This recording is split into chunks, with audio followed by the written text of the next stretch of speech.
আসসালামু আলাইকুম। এনএস অ্যাগ্রোতে আপনাদেরকে স্বাগতম। আজকে আমি রানীক্ষেতের দ্বিতীয় ভ্যাকসিনটি দিব। আজকে আমার মুরগির বয়স 24তম দিন। দেখতেই পাচ্ছেন আমি ভ্যাকসিন দেওয়ার জন্য একটা সিরিজ নিয়েছি। সেখানে সিরিজে পানি নিলাম, অটোমেটিকভাবেই দেখতে পাচ্ছেন পানিগুলো উপরে চলে আসতেছে।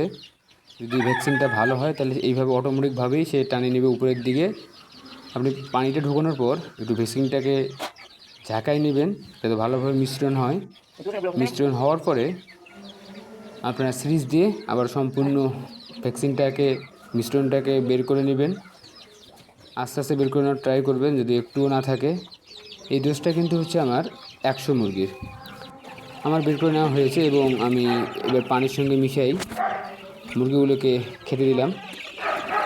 এই মুরগিগুলোকে ভ্যাকসিনের পানি খাবার দেওয়ার আগে অবশ্যই একটা জিনিস খেয়াল রাখতে হবে, অন্তত 2 ঘন্টা আগে আপনার পানির পাত্রগুলো সরাই ফেলতে হবে যেন মুরগিগুলো একটু তৃষ্ণার্ত হয়। দেখতে পাচ্ছেন এই যে মুরগিগুলো আমার পানির কাছে গেছে, খাচ্ছে। যদি আমি এই পাত্রটা দেখে